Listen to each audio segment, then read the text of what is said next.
My name is Gerard Seitz, and I'm the Executive Director of the E&O Institute for Leadership at the Ivey Business School. Thank you for joining us this afternoon for the third and final event in our Leadership webinar series, Racism is Our Pandemic. Engaging in this critically important discussion today are our guests, Jeannine Pereira and Wes Hall. Their conversation on anti-racism will explore the progress made this past year since the elevation of the Black Lives Matter movement and the founding of the BlackNorth Initiative, the leadership required to help us move the needle on inequality, and the work still that needs to be done if we're going to eradicate anti-Black racism in Canada. Although this webinar was planned months ago, sadly, revoltingly, if I'm being honest, these past 2 weeks have only intensified the need for Canadians to acknowledge, discuss, and take action on racism in our country, past and present. Of course, I'm referring to the tragic and heinous discovery of the remains of 215 Indigenous children found in a mass unmarked grave on the site of the former Kamloops Indian Residential School. Then, on Sunday, June 6th, 4 members of a Muslim family were mowed down by a pickup truck here in Ivey's hometown of London, Ontario. The driver of that truck intentionally mounted the curb and struck the family members because of their Islamic faith. And yet, there are those that deny that Canada has a problem with racism. The Institute advertised this webinar to Ivey alumni and stakeholders of the school. The overwhelming response to us hosting the event was positive, but predictably, there were some that were less supportive. And I will share 2 emails that we received. One respondent wrote back to us saying, "You people have gone all in on the pandemic of critical race theory and race-based politics. You have let the business school fall for the cult of this shallow, neo-Marxist, postmodernist cult. You disappoint me." The second response stated, "You are the problem. The powerful conversation is that people like you insist there's a racism problem. There isn't. Did feminism go out of style?" Emails such as these prompt me to say 2 things. First, we often use the word ignorance, like those emails come from ignorant people. I disagree. Quite frankly, these emails tend to come from people with racist ideas. And with the latter statement, I guess it wasn't enough to reveal his racism. It was a he. This individual also had to ensure we knew he was sexist as well. Secondly, rather than such emails discouraging us, it amplifies our view that events such as today's, where we discuss how educational institutions and businesses can help to eradicate racism and foster a culture that embraces greater diversity, equity, and inclusion, are really profoundly necessary. Good leaders understand the importance of embracing the power and value in people's differences and to cultivate that perspective in those around them. Good leaders know how to set the tone and the standard for the kind of inclusive culture they seek to create. If we can begin to generate a common, informed understanding of anti-racism and what a true culture of equity, diversity, and inclusion looks and feels like, then we can create better citizens, better leaders, better organizations, and yes, an even better Canada. Wes Hall previously articulated that for change to happen, society needs more than the generic statements issued by leaders in the public, private, and not-for-profit sectors to both condemn and address racism. To be blunt, I have seen far too many of those generic statements, and I think you have too. In a recent paper, Kimberly Milani, the Associate Director of the Institute, and I wrote the following. The problem is that there is a vast and noticeable difference between those organizations who approach equity, diversity, and inclusion from a risk management perspective and those organizations with a true desire to eradicate the systemic racism or inequity that exists at the root of their culture and the processes, systems, and structure that support it. The former results in what is akin to window dressing, a superficial attempt at creating the appearance of being a woke organization, but with no deeper goal than the preservation or enhancement of their own reputation. Ultimately, once one looks beyond the diverse mannequins in the window, so to speak, the running of the shop remains the same. There is no impactful, structural change wrought within the organization. The latter approach, however, lays bare the problems rather than dress them up. It creates outcomes that unearth the inequities buried within their organizational processes, systems, and structure. And such organizations are willing to do the hard excavation, dig deep, and shine a bright light on that which needs reparation. And so, rather than shrinking away from the light, these organizations illuminate the cracks in their foundations, and thereby either mend or rebuild the foundation for the benefit of all employees who stand upon it. I've also been inspired by the words of Rashid Wasti, the Chief Talent Officer at George Weston Limited, in response to the tragedy here in London. He responded to the hate and racism that underlay the murder of 4 of our fellow citizens as follows: preventing this cannot be accomplished by legislation, activism, and pronouncements of support by a few people alone, as important as they are. They require a corresponding journey of many years, involving each and every one of us, to check each transgression, however small, to counter each bigoted word, and to argue against each biased choice, regardless of which community it targets, in our work, in our communities, and in our homes. So thank you, everyone, for tuning in today, for realizing there is a problem, and being committed to being a part of an energized collective dedicated to creating meaningful change. Thank you for listening and learning from a candid conversation between Jeannine Pereira and Wes Hall about action, what they have learned over the past year, and the actionable steps that workplaces have implemented to truly make progress in creating a culture of equity, diversity, and inclusion.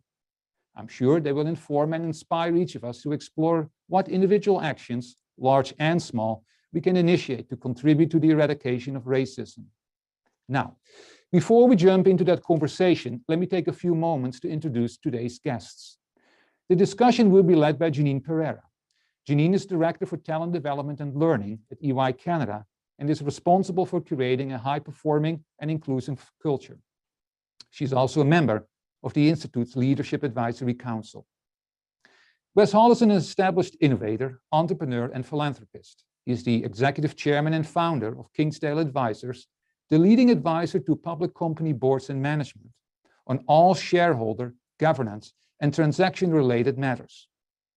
In June 2020, Wes launched the BlackNorth Initiative. BlackNorth challenges Canadian businesses to both acknowledge and end anti-Black racism head-on in a business-centric approach. You can also find Wes on the upcoming 16th season of CBC's Dragon's Den. He is the first Black Canadian to enter the den and is committed to being a dragon who will make a conscious effort to awarding opportunities to up-and-coming BIPOC entrepreneurs. Wes is also known for his generosity, leveraging his business success to benefit others with several impactful charitable initiatives. He also serves as a board member of the Sick Kids Foundation, Pathways to Education, Toronto International Film Festival, and the Black Academy, and he is a member of the Board of Governors at Huron University College here at Western. My sincere thanks to Jeannine and Wes for joining us this afternoon. You both live very busy lives, and I know there's many demands on your time. And so I'm grateful you accepted the invitation to lead an important conversation. However, before the platform is tuned over to them, we're going to watch a 3-minute video to set the stage and, importantly, the call to action we are all being asked to answer.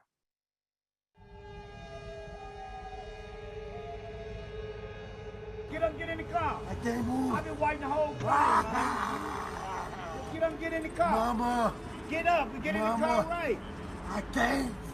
Now let's turn to the United States, to the city of Minneapolis. The city is still reeling from the death of an unarmed Black man in police custody.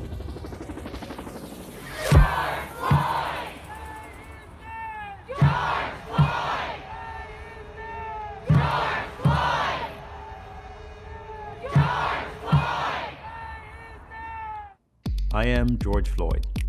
I am Ahmaud Arbery. I am Angeloku. I am too many names to count.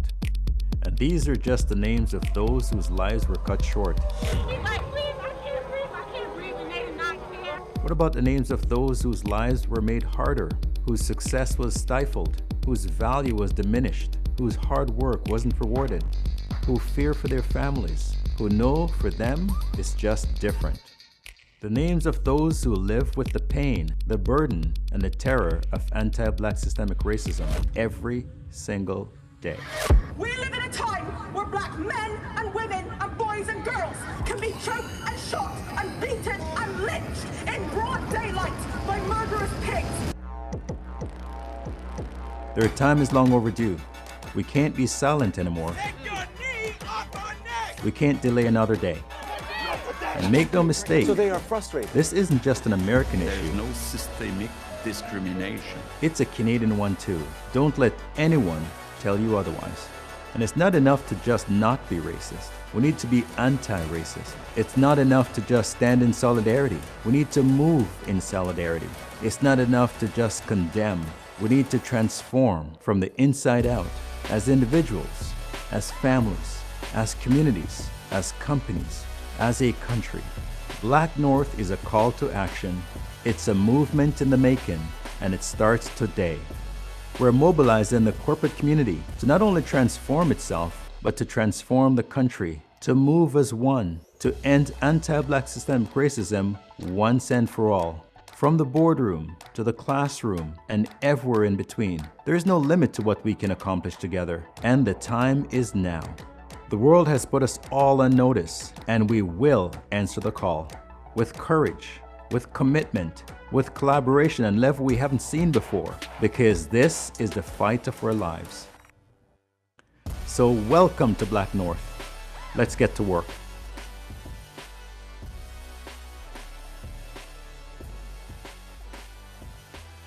Hello and welcome everyone. Thank you very much, Gerard, for your compelling introductory remarks. And thank you, Wes, for that incredible video that ignites all of us and really sets the stage for our conversation today.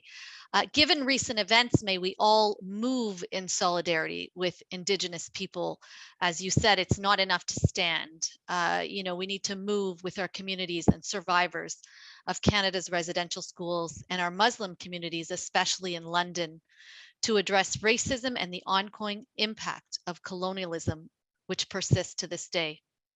All discrimination and oppression are interconnected, and I'm heartened that we are here today to discuss how we can individually and collectively create a more anti-racist Canada.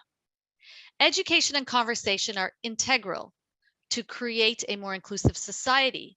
However, action is what is critical and can make the biggest difference. The need for strong leadership is vital. So as a leader, I wake up each day passionate and excited to empower people to lead inclusively so that everyone can courageously contribute their unique strengths. I envision an anti-racist world where people are valued for their difference. So we have about an hour or so together, and our conversation will focus on three parts. The first part is it has been 1 year since the passing of George Floyd. The Black Lives Matter movement was reinvigorated after his murder. Awareness around racism was heightened. And Wes Hall, who is here today, launched the BlackNorth Initiative. What have we accomplished and what are our challenges? The second part will be on leadership. Leadership is a choice. What's the role of leaders in ending the pandemic of discrimination, including racism in our organizations and our society at large? What does genuine inclusive leadership look like? And our third part will talk about action. Most importantly, what's next for us? What actions can each of us take to make meaningful change? What more needs to be done? We know the admittance of action is an action in itself and sends a strong message. We need to act now. So let's get started, Wes. I'm excited to have this conversation with you. You are an incredibly accomplished businessman and successful change agent. You have started and supported several businesses and influenced organizations to improve the lives of millions of Black Canadians by opening doors that otherwise would be shut. So where does that drive of yours come from? Tell us about yourself, your background, how you developed your purpose and passion. And we have a wonderful picture to show of your house in Jamaica. I'd like to learn a little bit more about this. Well, Jeannine, first of all, thank you very much. And I also, every time I hear Gerard give his remarks, it just gives me goosebumps because it's amazing to see a leader kind of speak with such conviction and passion and really address the issues head on, as opposed to skirting around the edges. So Gerard, keep up the good work and keep speaking truth to power. So Jeannine, listen, I am a proud Jamaican Canadian. I am proud. This picture that you see right there, I have it behind me because I'm working virtually, but it's in my office on Bay Street when I'm working on in Bay Street. And this is where I came from. And you see it says, never forget where you came from.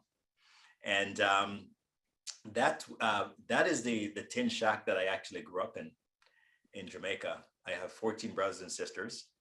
That is my grandmother. This was me. I came to Canada September 27, 1985.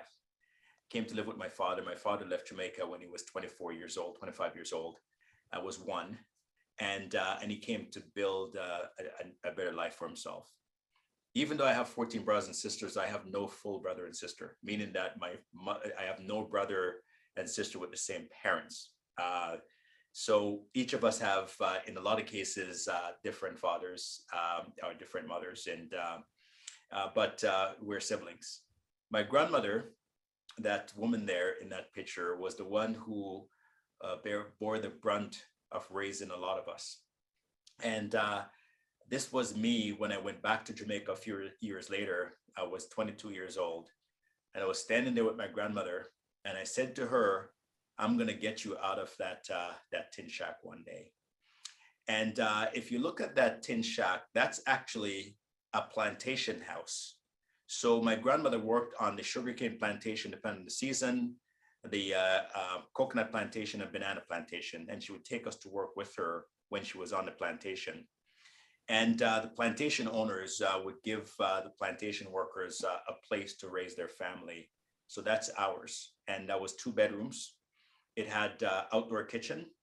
When I say outdoor kitchen, meaning that you put some rocks around and you put your pot on it, and we would go in the bushes and get wood, and we would do the fire, and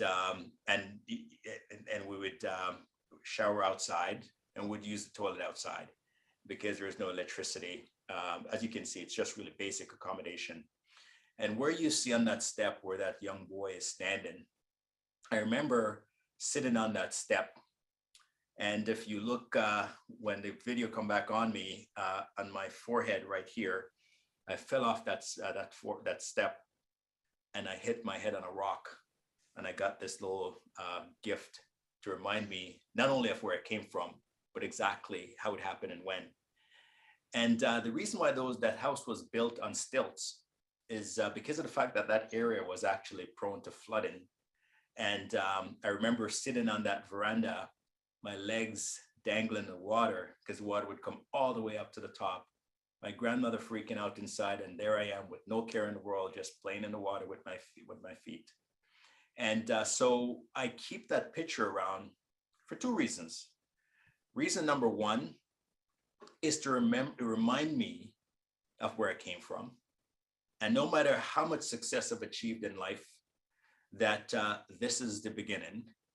And the fact is that my grandmother, that woman that I promised I would take her out of that place, when I got my first big break on Bay Street and I was ready to get her, a week later, she died in that tin shack, in that house. She died in poverty. And so that's a reminder where you came from, and the fact that the person who was most important in your life, you weren't able to help that person. And the second reminder that picture leaves with me is to honor this great country of ours, Canada. Canada, because I came here as a youth, I lived in Malvern, and for those who are not from Toronto, Scarborough, Malvern is like a tough neighborhood. But when I came to Malvern from that environment and I came here, to me, it was paradise. And because of coming to Canada, I am here today, speaking to this great audience, accomplishing the things that I'm accomplishing today. So it's really to honor my grandmother and also to honor Canada. And that's the twofold purpose that picture served for me. Yeah, thank you, Wes. That is so important for us to understand, because I truly believe that, your drive comes from your experiences, where you come from, your passion, your values. And when I think about leadership character, you truly came from humble beginnings. And that humility that you now show onto others, and the drive, that you have to move forward and help others along the way is quite incredible.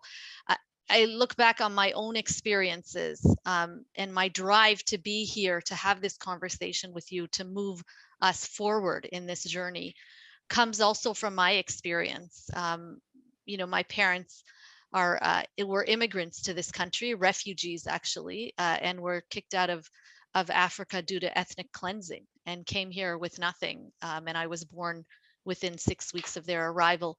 So, understanding where they came from and how we all need to make a difference for others is important. So thank you for that. My second question today is around the BlackNorth Initiative being launched 1 year ago. So I know EY signed on along with 500 organizations, and our CEO, Jad, is a member of this board. Yep. You've challenged all these organizations that signed on to set recruitment goals around BIPOC professionals to be 5% or more. You said, you've got to provide anti-racism education. My expectation is that we support Black communities. These are just a few of the things that you're holding these organizations to. So after a year now, or close to a year, it was launched in July, what are the right things that these organizations are doing? And what should we continue to do more of? What does progress look like? And do you think we can sit back now? Yeah, those are great questions. First of all, we cannot sit back, period, full stop. We cannot, Agreed. If we look, for example, I always use the expression that there's always these head fake moments in the Black community. And it started off back in the Civil War. The Civil War came, Black people were freed, but they weren't really freed. Then they came back in the 60s, the Civil Rights Movement. And Black people, life changed for Black people. Then it really didn't. And then 1992 with Rodney King, that verdict that exonerated the police officers that brutally beat him. And then there were protests all over the place, including Toronto. I was married 1992, June 6th. The riot, the verdict had an effect on us. And we said, life is gonna change. It didn't change. And, so we have a moment in history right now where, could this be the real change that we've been looking for? And I really believe that this time is a little different, but if we take our foot off the gas, it's going to go back to how it was before. Mm-hmm. Why? Because we have short memories as people. We tend to go, it's bad, it's bad, it's bad. And then another news item shows up, and then we just move on to that other news item. The reason why I'm so optimistic this time around is, one, when we started the BlackNorth Initiative, I said, we would like to use our business minds to solve a social problem. Meaning that we're not going to now leave it to the politicians and others to say, you solve this problem, because clearly since 1865, when the Civil War ended, it was not, they just didn't do it. So let's just figure out how we can do it as business leaders. And we have a template, it's called COVID-19. Where we didn't just sit there and go, politicians, you solve this for us. We had to make sacrifices, each of us, each companies, my company. I went down to my office. The reason I'm wearing this outfit, by the way, I was doing a shoot at my office with Dragon's Den. And I went into my office for the first time in 14 months. I'm paying 100% of the rent. And I walked in, and my team was all dressed up. First time they were in a suit, the ladies were doing their hair. Everybody was so excited, right? They want to get back into work, but guess what? We don't think we're going to get back down there until 2022, right? Which is sad. But we all had to make really significant sacrifices to deal with COVID-19. None of us could say we're going to do this way and somebody else do it another way. So when we look at this pandemic of racism, let's just try to solve it together. Let's share best practices with each other. Let's agree that there's certain things that we're going to do, and we're going to make sure that we get as many people as possible to solve it in our own businesses. So we have 500 companies that have signed the pledge so far. We have some of the largest companies in Canada from all different sectors like TELUS, Walmart, Enbridge, Sobeys, Brookfield Asset Management, CIBC, and so on, Scotia, you name them. We have this home ownership bridge program that we've developed for the Black community that essentially we're raising $17 million for and $65 million across Canada to essentially create 200 homes plus for Black Canadians across the country. We created a mental health line. Did you know that mental health is the #1 for Black youth, is the #1 calls that are going into Kids Health Phone. So now we've been able to raise money to kind of set up a specific line to deal with that. We have mentorship programs, scholarships, bursaries at universities, committees, you name it. There's a sea change that we've had in less than a year. Now, we have to keep this momentum going. Am I happy that we had 500 signatories? It's nice, but guess what? We have 2,500 companies on the TSX, 1,500 companies on the venture exchange. Every single one of those companies go out and get capital from moms and pops, people like me that don't discriminate in terms of I'm going to get it from Black investors or white investors or whatever. Those companies should be on board with this, because it's not just about Black people. And people look at it and say, well, it's just about, no, we're focusing on the most underserved. And it just happens that the Black community is. And we've partnered with the Indigenous community because they're also underserved as well. And if we now work on both the most underserved communities and bring them up, everybody is raised up at the same time, everyone. Our society is better for it if we look at the most vulnerable among us and try to make things better for them. And that's what we're seeing with COVID, whereby we're talking about the hotspots. Why are those hotspots hotspots? Because those people are in vulnerable communities. And we go, let's focus on them, because if we do, everybody else is going to be taken care of. Yeah, I really like your piece around the cooperation is absolutely critical. This isn't just about the Black people or the Indigenous people or Muslims. It's not just about the LGBTQ community. This is about everyone who is underrepresented and that needs an opportunity to move forward. We will level that playing field. We will raise us all up to be there. But the other point too, it's when you think about that, right? Because again, when I was going to the CEOs to sign the pledge, they said, Wes, I have all kinds of different nationalities represented in my company. If I just sign a pledge that deals with Black people, I'm not doing justice to those other organizations, those other communities in my organization. I said, start with one. Right now, for the last 5 to 10 years, we've been talking about diversity, right? It's been on our topic. We have diversity people in our organization. We have a D&I department and so on for years. Why is it that we're still having this conversation? Because we've taken a brush so broad and said, we're going to address everyone's issue, but then guess what? Eventually we got narrowed. And what we found is that diversity then focused on gender diversity, but it didn't say gender, just gender. And then it focused on, it excluded Indigenous women, it included, it excludes Black women, and it excludes women of color. So that's the reason why an institution on Bay Street could say, we are very diverse, but they have no Black woman on their, or Black person in the on their board, no person of color, or no Indigenous people, but yet it's diverse. That's not diversity.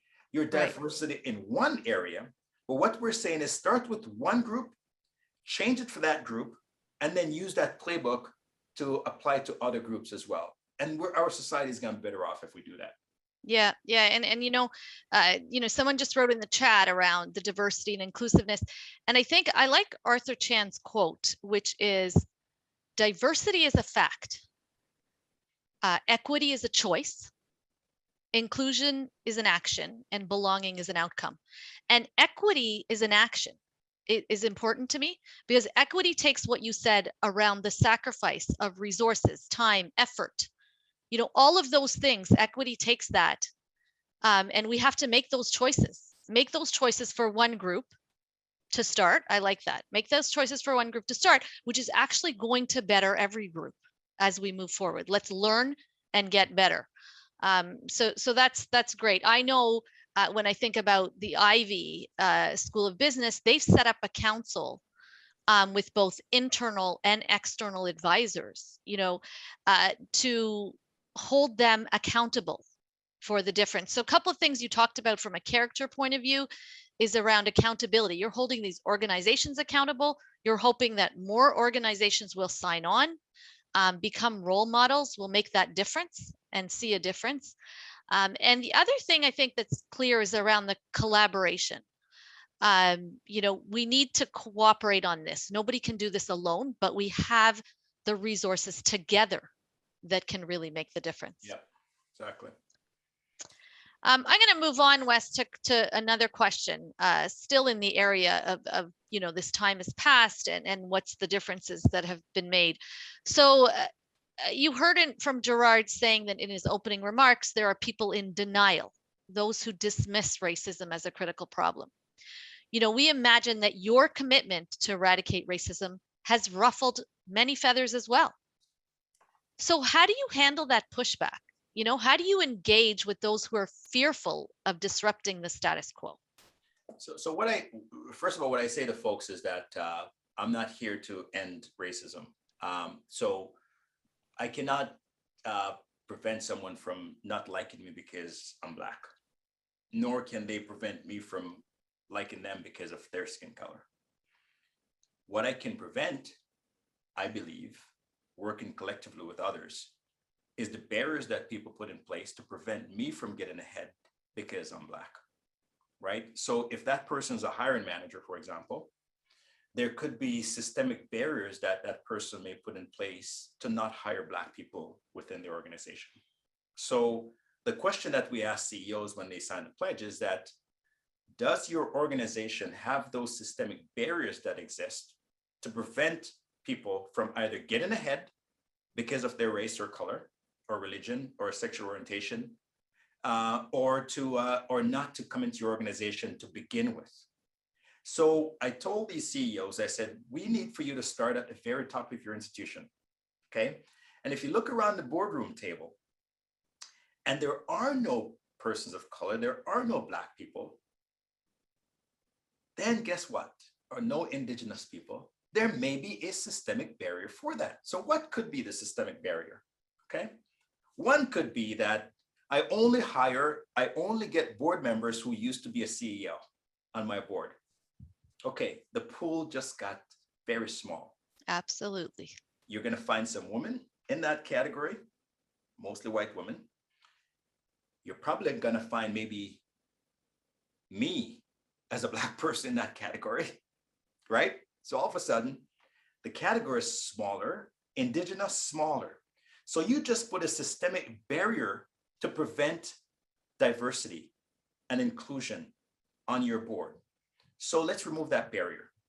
Now, it could be now you expand it to say, I would like to have people who have experience in serving on boards, and that could include not-for-profit boards. The fact of the matter is a for-profit board and not-for-profit boards are very different, yes, but the workload is the same. Mm-hmm. You have all these different committees that you have to do and so on. So that could be a systemic barrier. Now, you move down and go into the C-suite. And if you look around the C-suite and you see no Blacks or Indigenous people, then you ask, is there a systemic barrier in my hiring practices that prevents those people from coming to my company? One of them could be, you have to be in charge of P&L in a previous department.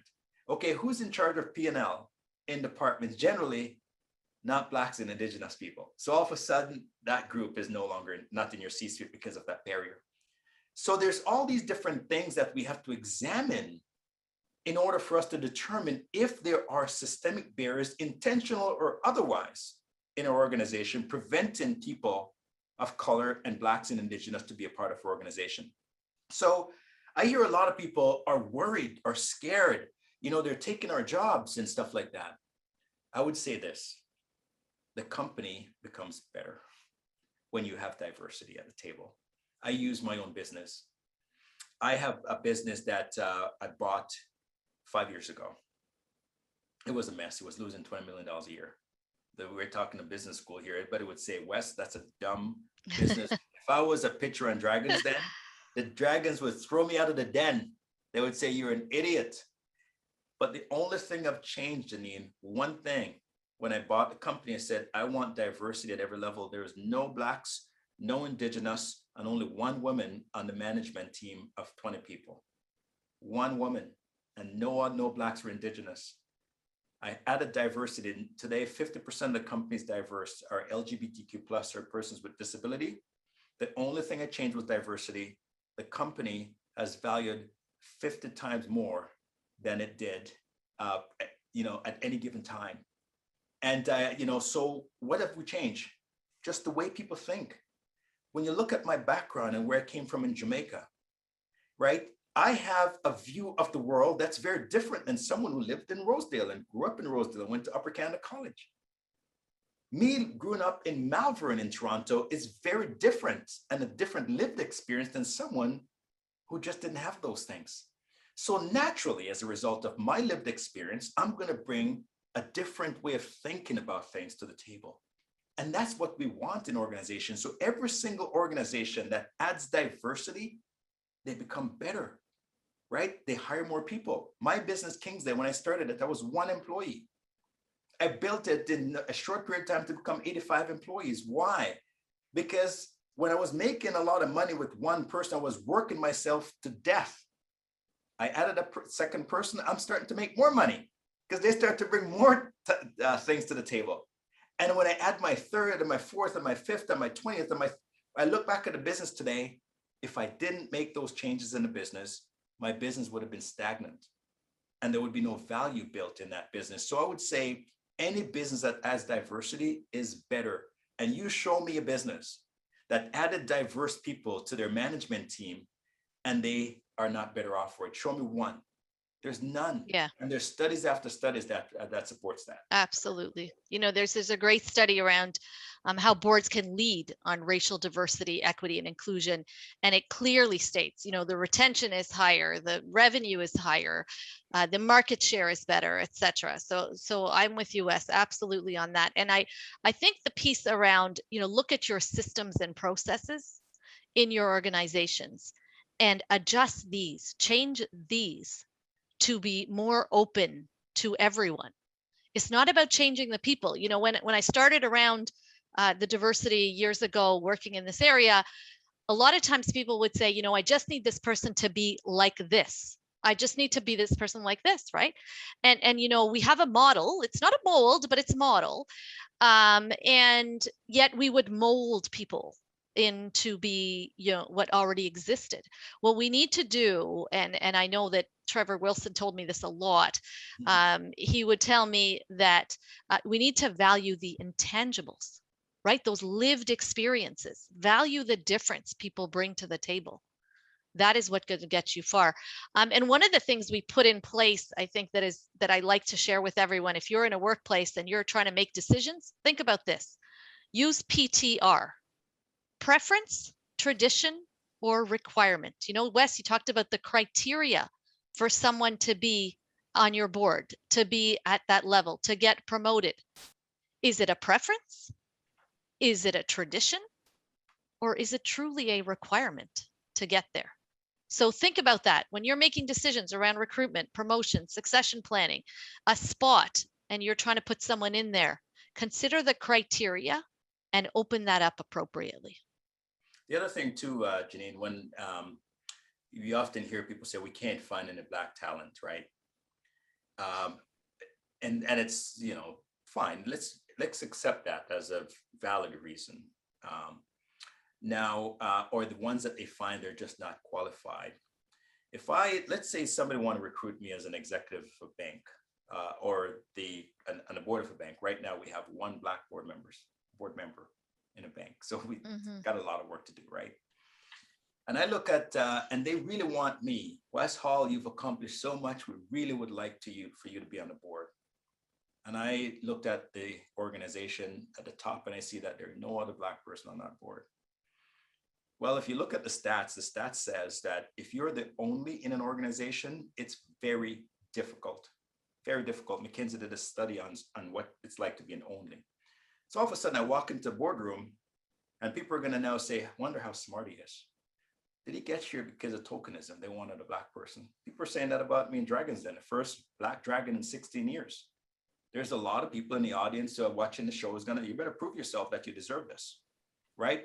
And I have to convince them that I'm smart enough and successful enough to be a dragon in Canada. Why? But that's how society works when you're the only. So the only is a tough place to be. You have to blaze a trail, and you have to do things that are uncomfortable. You have to prove people wrong all the time, not just once or twice, all the time. Every situation you're in, you have to say, I got to prove myself, even though your record speaks for itself, right? So you're going to go and you know that. So what are you going to do if you're really qualified as a board member and they ask for you to be a board member? You're going to say, no, thank you. I'm going to go to another board that may have somebody else like me on that board, because that shows that that organization is more progressive. And I'm going to fit in nicer because I don't have to prove myself because somebody already did it there. Okay. So then who applies for that job? People who don't qualify, nothing to lose. Just go, I'm going to go there. And if they get me, they get me. And so that's what happens when you don't have representation. Even the people that you want to attract, they just don't come to you because they don't want to go through all the pain that comes through, that they have to go through to be the only and the one and only. Nobody wants that. So what I say to folks is that never just hire one person because that's tokenism. Don't hire two because it creates competition in a lot of cases. Because everybody around the table looking at these two Black people and go, hey, wonder which one is smarter. It's almost like you're performing to an audience. If you have three, you have a collective. You have people who can be themselves when they walk into the room. They don't feel that they have to prove anything to anyone. They can be authentic. And that's what we all want when we hire people. We want them to be authentic because that's how you think outside the box. And you mentioned about the mold that people, yes, they want you to fit into this box, but then they go, think outside the box, Wes. Well, how can I think outside the box when you put me in a box, right? So we're saying to folks is that those preconceived ideas that you have, put them away. And that's the reason why we say, let's do unconscious bias training for every employee in your business. That's important. Why? Because our mind is lazy. Our mind is lazy. It takes the easiest way out. And when we look at someone, our mind immediately form an opinion of that person based on the biases that we have of that person's culture or that person's orientation. That Black people are late, Black people are lazy. Our mind tells us that. So we go, we better not hire someone who is always late, who's always lazy. So let's just hire someone who's known to not be late, who is known not to be lazy. What culture is that, right? So our mind is lazy. And if we have unconscious bias, we'll uncover that and retrain our mind to think differently. Yeah, no, that's absolutely true. And for those of you that are on the line and haven't tried this, consider your own unconscious biases and try the implicit association tests. They were created by Harvard Business, and you can do what they call the IATs, implicit association tests, and check yourself. I spent some time with Dr. Banaji, and she really can help you understand that concept that Wes said. And Wes, I think of two really important pieces in the leadership character framework, which is courage and integrity, both that you have shown as being that only. But there is power in one to start, and then we need more. You've really shown that resilience, that tenacity, and the key is the authenticity, right? We want people to be authentic. So I loved your part around, don't hire one, hire more than that, create that collective. I'm going to move to the next section now, Wes. Okay, so if you need a sip of water, we're on to section 2. We're going to go to leadership. So I mentioned that leadership is a choice. Okay, you are clearly a successful business person, a change agent, and you faced many challenges. So what are some of the key decisions you had to make to get to where you are today? And why did you make those? Yeah,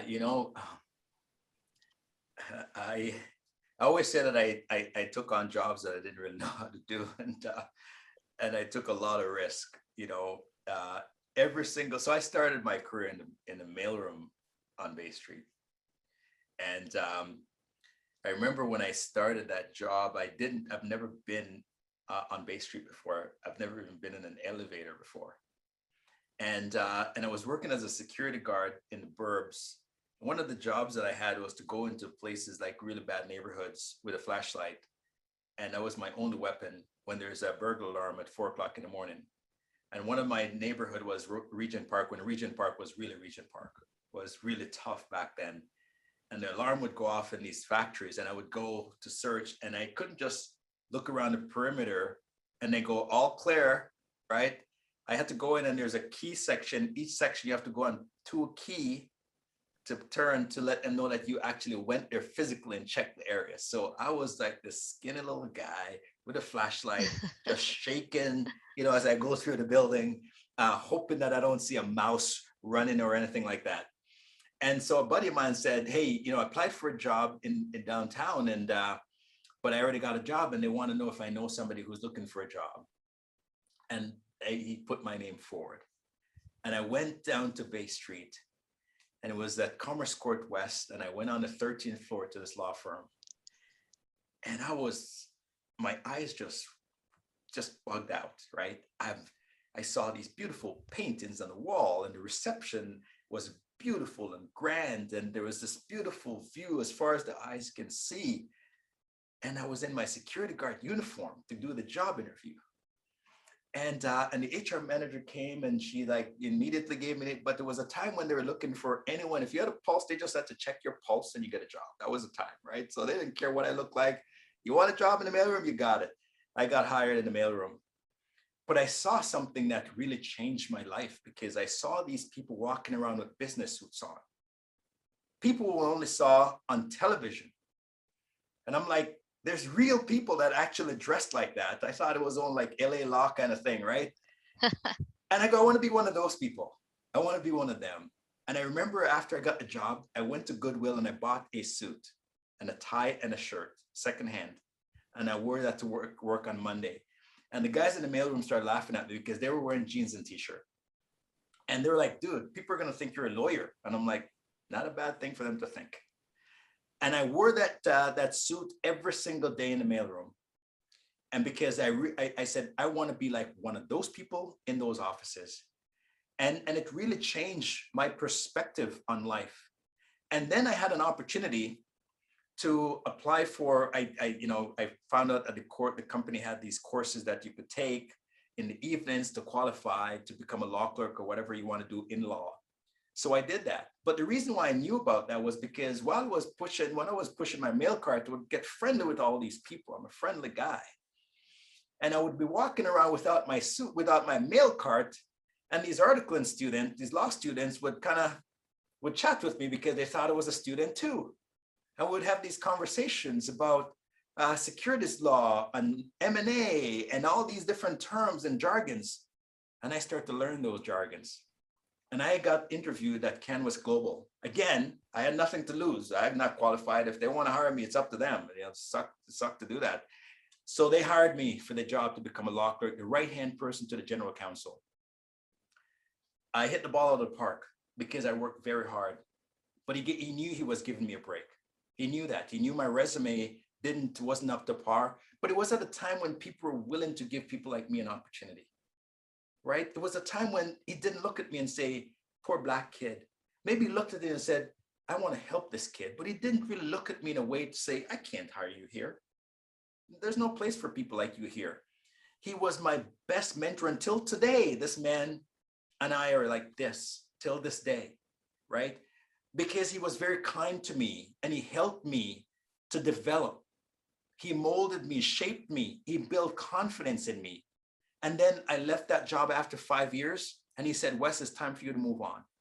You're smart enough, you're bright enough, you can take on new challenges. And I took on another job I didn't know anything about. So I was fortunate enough along my career to meet people like those.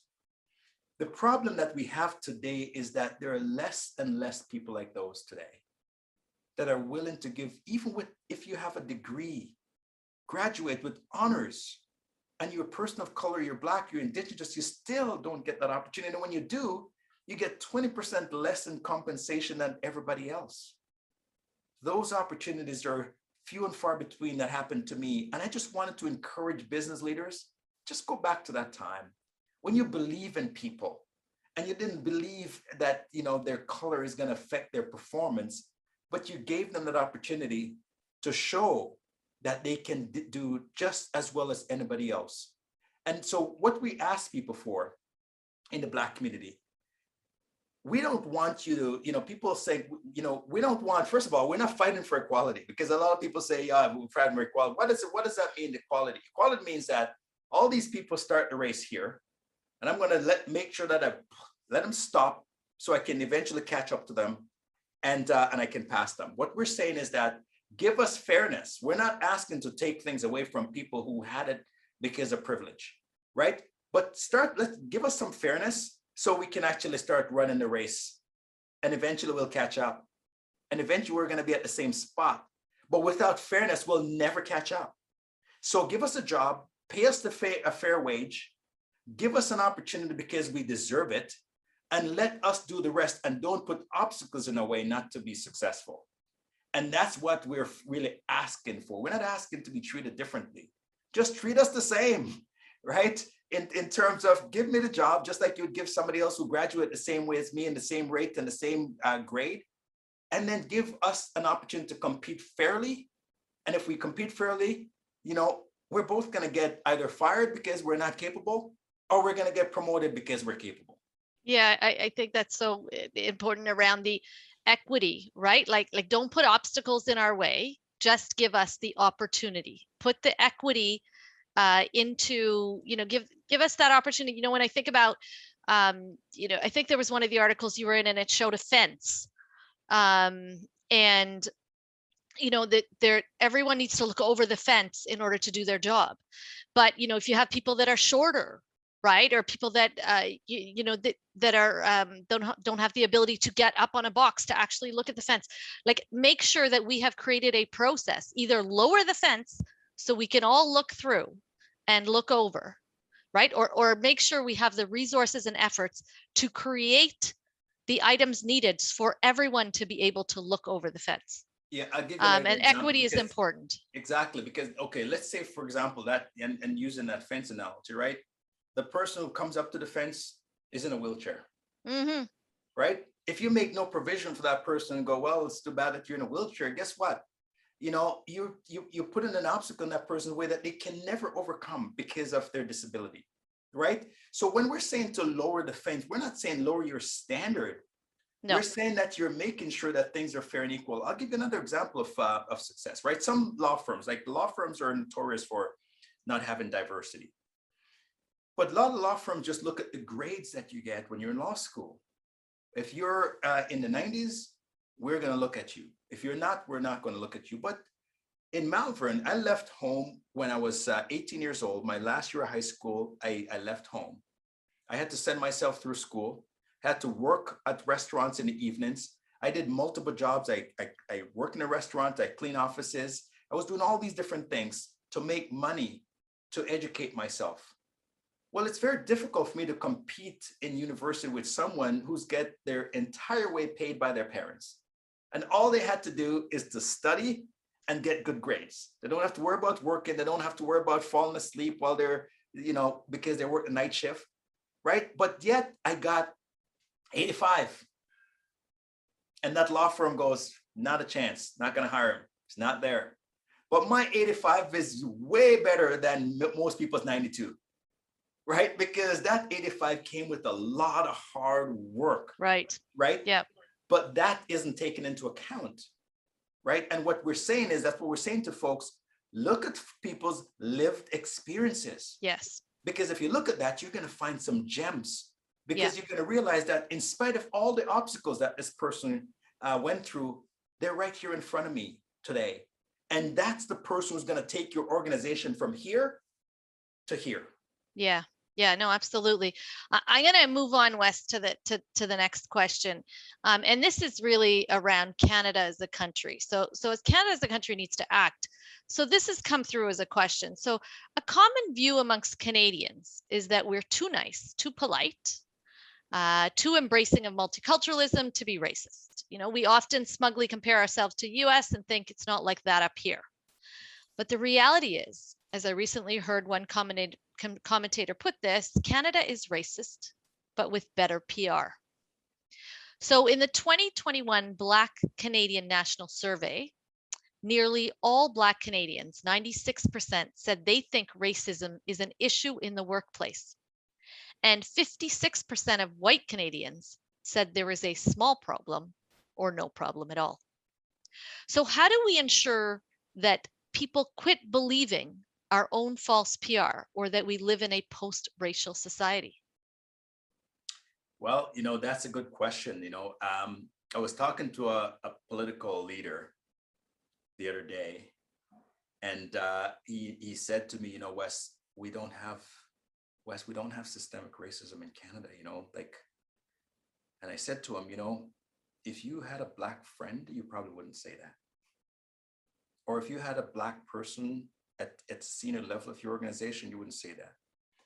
And why is that the case? Because if you walk down the street with a Black person and you go into a restaurant, a high-end restaurant, fancy hotel, a high-end shop, jewelry shop or whatever, you will see that that person is treated very different than you do. Mm-hmm. But because of the fact that you don't have anyone like that in your circle, you feel that everybody's treated the same way. And there's nothing wrong with you thinking that, because you're thinking it because you're ignorant, because you don't have people that look like me, that hang out with you. And I give them my example of living in a fancy neighborhood in the city of Toronto. And I'm yet to have people come to my house and think that I own the house I live in. People come to work on my house. I'm either the security guard, the landscaper, but I'm not the homeowner. Jogging through the neighborhood, people ask my wife, who's white, can I use your personal trainer one day? It's a compliment for me because it suggests that I'm in good shape. Yeah, you're looking pretty fit. Thank you. But it's annoying, right? Absolutely. I have a nice Ferrari 458 Spider. I pull up at the Four Seasons in my business suit to have lunch with a client, and somebody gives me a key to their car and $20 to valet their car for them, right? How much more do I need to show that I'm not a valet? I have courtside seats to the Raptors, and there's a special entrance to courtside people. And I would always be sitting, and I have a bet with the guy who mans that section. And I'm here dressed like this with my beautiful pocket square, no badge or ID on me. And every time people come to me and ask me, where should I go? What's the entrance to go? Because they think I'm working for the stadium, right? And him and I have this bet. How many times they're going to ask me versus you? And I always win. The fact of the matter is that we have that in this country. I'm going to give you some stats though. In the city of Toronto, 32% of the cases involving firearms against citizens in Toronto are against Black people. 36% of the cases involving the use of pepper spray in the city of Toronto are against Black people. 37% of police strikes that used against citizens are against Black people. 41% of cases involving grounding or other force are against Black people. 46% of taser usage are against Black people. 57% of police dog usage are against Black people. And 70% of civilian deaths involving police shootings are in the city of Toronto are against Black people. I am 20 times more likely to be shot dead by the police in the city of Toronto than my white neighbor. This is Toronto. This is the city we live in. These are stats that the government has and they keep. And yet we keep on saying it's a US problem. And it doesn't happen in Canada, right? Because we don't live in the shoe of a Black person. Now, I'm a successful Black man. So if I'm going through those things on a daily basis, could you imagine the person who's in an underserved community that now has to go through that, walk into a store and people assume? I remember buying a car a couple of years ago. I was trying to buy this vehicle and I was in the dealership for an hour and 15 minutes and not a single person came over to me to ask me for help. And as soon as a person of different color walked through the door, the salesperson was all over them. They thought it was a browser. My sons, last December, after all this thing happened with George Floyd, my sons, because they're darker skin like me, even though their mom is white, their mom is at a grocery store and she said, my sons are going to come to package whoever, they're going to come to pick it up at 7 o'clock tonight. They walked into the store The store owner screamed because they thought my boys were there to rob the store at 7 p.m. in the evening in a wealthy neighborhood like that I live in. It's not because of the fact that they look intimidating. They weren't wearing like a hoodie or cover their faces other than walking in with a mask on. And people don't realize how difficult it is for Black people when they walk into places and they have their faces covered. A friend of mine who's the CEO of a company just recently walked into a bank, and the bank insisted that he takes his mask off to show his face before they serve him. And the reason that they gave him was, well, we were robbed 2 weeks ago, right? So you need to identify my face to do that, to see whether or not I was the robber, that he was the robber or not. Those are things that happen in our country. And if we don't acknowledge that we have a problem, we will never solve the problem. Yep. So now we saw what happened with the indigenous people, the 215 bodies and more coming, and the Muslim family. If we don't acknowledge that we do have gaps and holes, and we need to make sure that we acknowledge them, it will never be solved. So when folks say to us that it's you are the problem, we don't have a problem, or those letters, those emails that Gerard read, those people are not ignorant people, as he said. They're willfully blind. They intentionally blind, and they're in their ivory tower looking down and hope that nobody, that anyone that doesn't look like them doesn't get into that tower. They're willfully blind. And so we have to ignore those people, and we have to focus on the people who are willing to see change happen. Yeah, and I think, that leads really well into this next point around,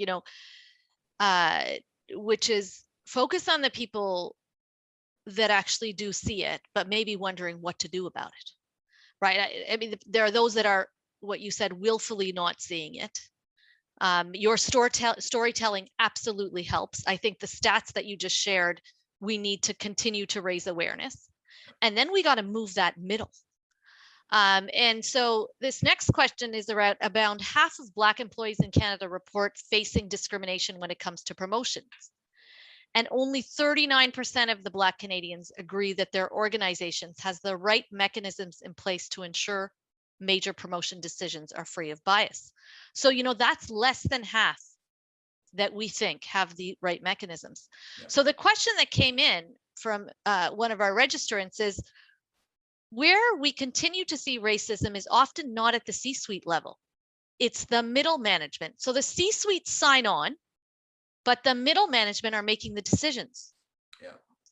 And so if the middle management is not held accountable, systemic racism is going to persist and will be experienced by most Black and valuable, most qualified and valuable Black professionals and other people of color and Indigenous peoples.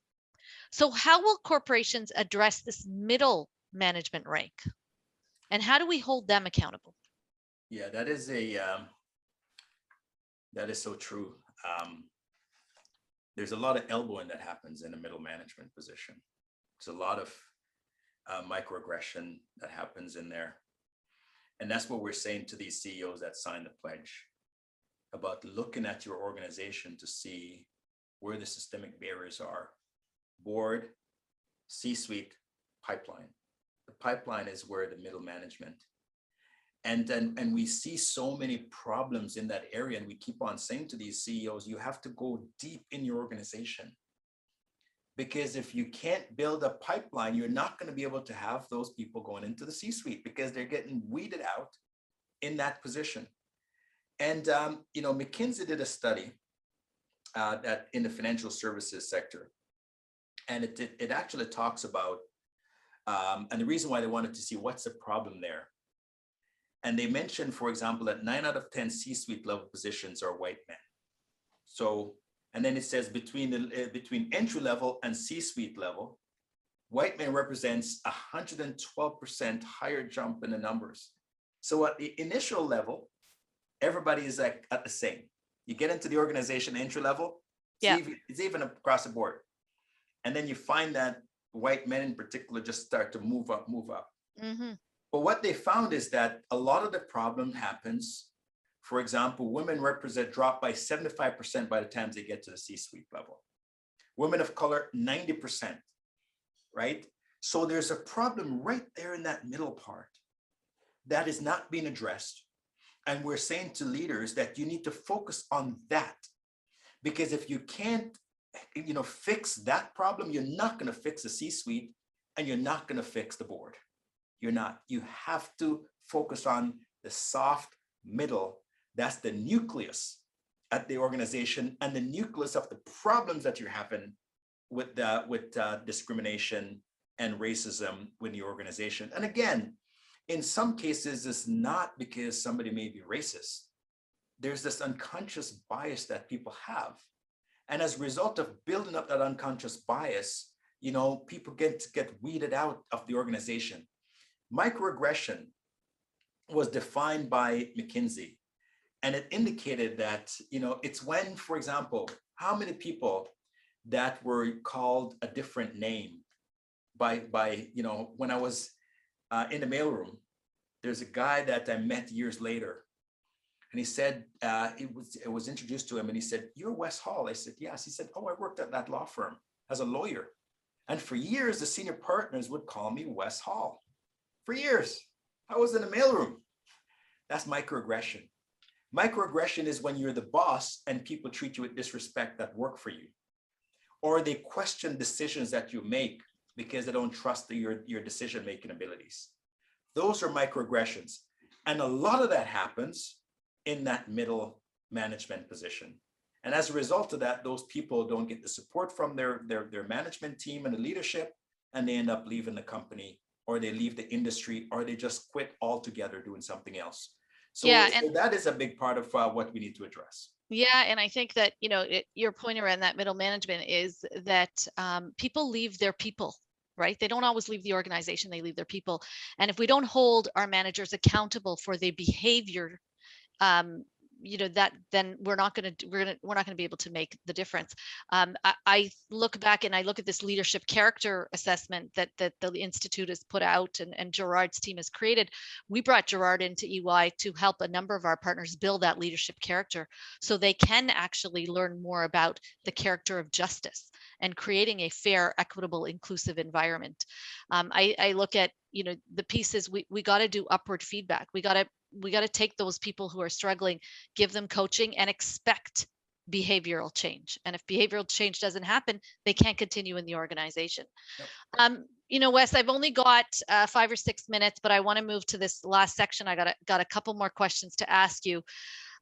So here it goes. It appears as if we're coming out of COVID-19 pandemic. Okay, we have some variants arising, and there's a chance a fourth wave is coming. So how do we ensure this doesn't happen with our efforts in addressing racism? How do we ensure minorities are not disproportionately affected adversely by the decisions and actions we take around racism? What is the role that we need to play, a leader needs to play in this meaningful change for us? I think leaders need to lead.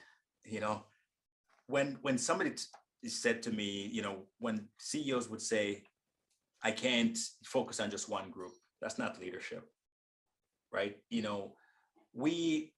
We can't be politicians with this. Politicians go, "I got to look at what I have all these different groups to serve and I have to make sure everybody's happy." Everybody can't be happy. Could you imagine, as a CEO of business, you go serve your employees before you make a major decisions? "Hey, I want to merge with this company to be bigger. Let me see what my employees think. And if you don't get a 50% majority, you don't do the deal." What? Leaders lead, right? They make decisions that are tough. And in some cases, that merger that they advocated and they lose billions on it. And guess what they do when that happens? "That deal didn't work. Let me figure something else." They pivot, right? One thing we learned in the Den this season, and you'll see it coming up, is how COVID really affected people, destroyed their livelihood, and they pivoted to something else. And they were able to be happier than they were before. COVID taught us a lot of things. COVID taught us how to be good leaders, but it also exposed weak leadership as well. It exposed them. all of a sudden somebody was on the top of the ladder when COVID started, and now nobody wants to talk to them anymore. Leaders, for political leaders, they go because it exposed their leadership skills. And so we can learn from COVID by making sure that the things that we saw that we didn't like, make sure that we change them for good. Good idea. Yeah. And the good news is that we had 14 months to work on making those changes. It's not like it's over a month or two. We've been at this for 14 months now. It should be ingrained in us that we're going to behave this way moving forward. And if we now go, we would like to have an inclusive organization, right? We had 14 months of practice.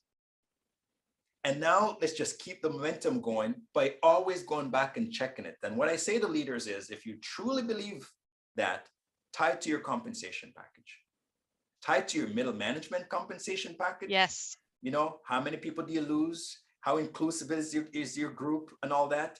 You tie those objectives to the people's compensation, I can tell you, they're going to make sure that they go for the money. And they're going to make sure those things are done as a result of going for the money. And so if you don't do that, it's just lip service otherwise. Absolutely. I mean, the leadership character, we talk about the courage. You need to have the courage to lead, the resilience, the confidence to make those tough, fair, tough calls. We call them tough, but truly they're fair calls, right? What we're reaching out for is fairness. It's maybe tough for some people, but it's absolutely equitable. And to have that humanity, consider that empathy and compassion you're saying, give people the chance to show you that they can succeed. So I got my last question, and I'm hoping you can answer it in the last minute or so. So you're on several boards, and most recently we talked about you're the first Black Canadian to enter the den as a dragon. So we got a great picture of you, Wes, and it looks like, based on your younger photo, you were all ready for this in your early years. So what's next for you, Wes, personally? What's next for you? So that fellow on the left with that fancy outfit there, man, you know, keep in mind, you saw the house I was raised in by my grandmother, right? My grandmother was the one who put me in that outfit. My grandmother back in the day kind of knew that this kid is gonna be special, right? But she also said that about every single one of her grandkids. And but I didn't dress like a poor kid then. You know, I was clean, my shirt was pressed, you know, and I looked like I'm gonna take on the world. I was like 2 years old, 2.5 here. And because of the fact that the pride and the confidence that she built in me, I felt back then, even though I was in the poorest part of Jamaica, I knew I could do whatever I put my mind to back then. And I kept that fashion sense all the way to today in Dragon's Den, right? And, but I just never, you know, Jeannine, I've never really thought that I couldn't do what I wanted to do. I never thought that. You know, when you think about it, I keep on telling people that every single job I had, I didn't know how to do when I left security to go into the mailroom. I don't know how to do a mailroom guy, but I figured I can figure it out. I left there to go to Canvas Global to be the assistant to the general counsel. I didn't know how to do that, but I figured it out. I left there to go to financial services, to work for CIBC as a manager. I never managed people. I never worked in financial services. I did that. I left there to work in shareholder services. Didn't even know what shareholder services was. I became a vice president there.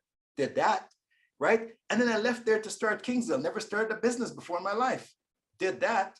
And now I left to go to Dragon's Den to be on TV, to be a dragon. Didn't do that. Did that now, right? How do you know what your limitations are if you don't try things? How do you know? Absolutely. I'm so proud of you, Wes. I'm grateful to you. Thank you for inspiring me and everyone else. You know, we all need to be the change we want to see this world. So over to you, Gerard. Thank you again, Wes. Thanks, Jeannine. Thank you. Thank you. And I got to tell you, that was just a great ending of a very important conversation, great picture, but even more important, I think, Wes, you shared a phenomenal set of lessons embedded in that single picture. So thanks so much for doing that.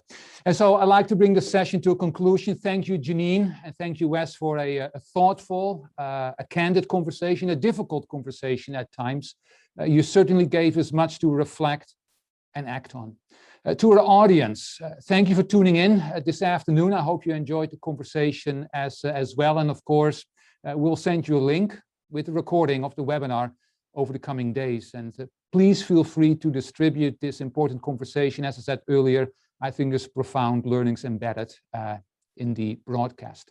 Now, before we sign off, I would like to extend thanks to my Ivey colleagues, Kimberly Milani, Sarah McCabe, and our outstanding Ivey IT team members, Joe Rallett, Kevin Luton, and Gideon Gray. As I think you can appreciate, putting the Leadership Civ webinar series together was no small feat. And I want to make sure that today you, the audience, are aware of their dedication to curating and hosting a series of outstanding events. So to all of you, thanks very much. And so again, to our audience, thank you for tuning in. And remember, we have important work to do. Enjoy the rest of the day, stay safe, and bye for now.